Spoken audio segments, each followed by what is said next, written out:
Hello everyone, and welcome back to my channel. Today we're going to do a little bit of a quick review, I suppose, is what you can call this. I neglected to post yesterday. I'm not posting daily. I am never going to post daily, just so you guys know, but just recently I've had a lot of free time to be able to post stuff like this, and anyways, I'm trying to get kind of to the point just because this is going to be a quicker review, just because this is pretty much just the smaller version of the knife I reviewed 2 days ago, which is the Tuff Lite. As you guys can see, the Tuff Lite Mini is the knife I'll be reviewing today. I also decided to get it in green handle instead of the black. I feel like it shows up better on the camera. Plus, I don't have any green knives. I think I have maybe one red knife and, well, I mean, I guess I have a carbon fiber knife as well, but this is pretty much just a different flavor for me. I don't usually get knives with this kind of a color. But anyways, time to stop talking about the color and go on to the actual review here. So now I'm going to go over what I like and don't like about this knife and if I can recommend it. Now again, this is going to be kind of fast, so I'm not going to go into too many intense details unless I deem it necessary. Now first, what I like. Now what I like about this knife is it's very, very small. And even being small, it still has a pocket clip. So I do quite like that. Another thing I like about this is it takes all the comfortability from the big one and just shrinks it down a little bit. So this is still relatively comfortable. So that's kind of nice. Another thing I like about this knife is the blade shape. Blade shape is really useful.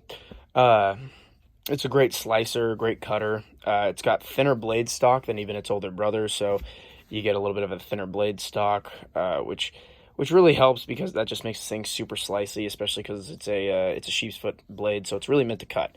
Another thing I like about this knife is just overall its construction is really well done. You know, this isn't a super expensive knife, and it just really doesn't even feel like this thing would be cheap. So that's kind of cool that they were able to make this so nice feeling in the hand, but also cheaper. And that brings me to the next point, which is the price. I got mine for about $20, $20 to $22. So, I mean, as opposed to the $25 of the bigger one, this guy's about $5 cheaper. So that's kind of cool. It's a cheap knife and really fits for the price. And this thing is also really, really, really lightweight. And another thing I really like is this the thumb opener. It's slightly smaller than this one, but only slightly. I mean, you guys can kind of see it there. It's very slightly smaller. But it's just enough to still work, and I appreciate that a lot. I appreciate that Cold Steel took that initiative. Another thing that I didn't really give this guy much credit for, but I'm going to give this guy credit for, it's a Cold Steel, okay? And I love Cold Steel. Their construction is so good because their knives are meant to be hard-used knives. They're meant to be abused. They're meant to be able to go through a day-to-day task and then some, especially because this has the triad lock, which is another plus in my book, but Cold Steel just really knows how to build their knives, and I definitely appreciate that a lot, and I think Cold Steel 100% knows what they're doing, especially with these knives, these Tuff Lites. You know, I in my head, I want to start collecting more Cold Steels that are smaller pieces. Like I saw they have a knife called the 1911. That's it's a liner lock, and it actually looks like a really cool knife, and it's extremely lightweight, has a flipper tab and all that stuff. So might try that knife out sometime, but Cold Steel really knows how to make knives, and even with these smaller pieces, they really do a great job.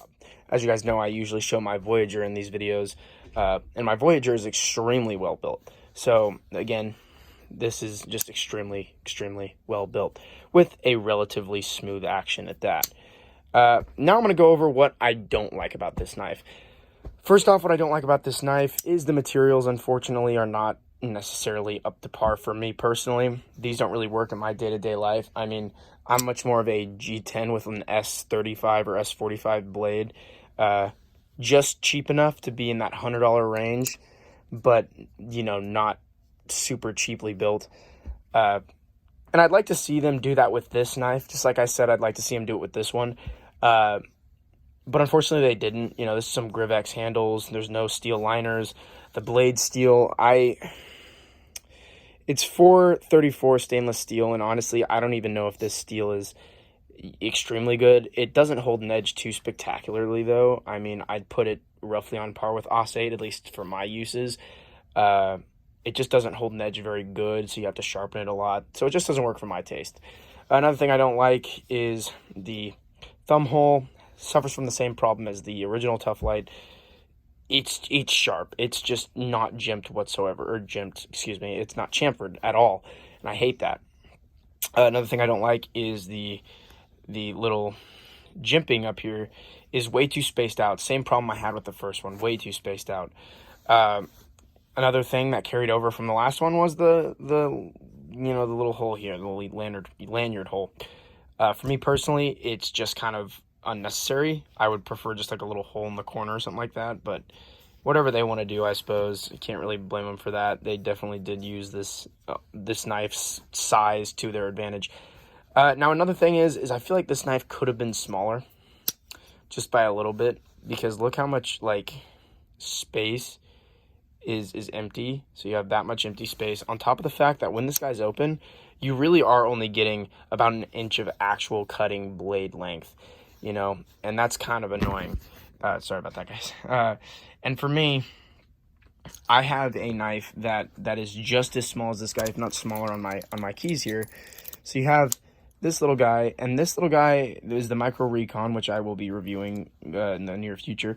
You guys can see though, look at this guy has bigger blade length, yet has not even the same amount of handle. This guy has a smaller handle. Granted, it's a 2-finger handle, so it's not as comfortable personally, but still, you can't have a knife like this, have it have this much handle, or not even this much, it's literally this much handle and that much blade. It's just not enough blade, which is another thing. This guy just doesn't have a lot of blade and not a lot of use for me, especially. Like, I would much sooner carry this guy, because at least this guy offers a decent amount of blade length. I mean, you can see there, it's almost double the amount that's on this guy. This guy actually has a lot of usable blade length. That's helpful. This guy has very little usable blade length, so that's just kind of annoying for me. And again, the size kind of just isn't for me. I'm a bigger knife guy, and this is a small knife, so that's not great. Also, the handle's not quite long enough for me. It's almost long enough, but it's like, if I really choke up, I can get a good 4-finger grip. If I choke down too much, though, it starts to slide off. But, that's just kind of nitpicky in my opinion. Another thing, tip down carry sucks. Don't like tip down carry. I'm a tip up carry kind of guy. And yeah, I guess that's all I'm really going to go over with this guy. There's not much to talk about. It's just basically this guy, but smaller. And because it's smaller, I don't like it as much. I would recommend, if you want a Tuff Lite, get the regular Tuff Lite. Regular Tuff Lite's literally only like $5 more and is way more comfortable, way more useful, and is just an all-around better knife. If you want a smaller version that maybe you can keep on your keychain, or maybe in a toolbox or something like that, this guy works, I suppose. But I could recommend this for a certain subset of people, but for people who just want a Tuff Lite, get the regular Tuff Lite, okay? This guy is not gonna replace your Tuff Lite. This guy is just going to be a much smaller version that's not gonna have near as much useful length on the blade. But anyways, guys, sorry, I know I sound kind of disgusting this video, and I seem kind of off this video. I actually have a bit of a like sore throat / my voice is gone, so it's hard for me to really bring the high energy with this. But I'll hopefully be posting within the next couple days, hoping I can get a good video out there for you guys. I'm thinking my next review is going to be an actual big knife, full-size knife, as opposed to one of these like really small knives. So obviously I've been doing the Open L, the Open L number 12, the Tuff Lite Mini, and the Tuff Lite. I'm going to actually post a real knife tomorrow, so be looking out for that. If not tomorrow, it's gonna be more than likely on Tuesday. But anyways, guys, thank you so much for watching. If you guys did enjoy, please subscribe. It's just means a lot to me. And I also saw that one of my shorts that I posted the other day is almost at 200 views, and I really do appreciate that, and the fact that people are actually watching this, I really do appreciate it. Anyways, that being said, thank you.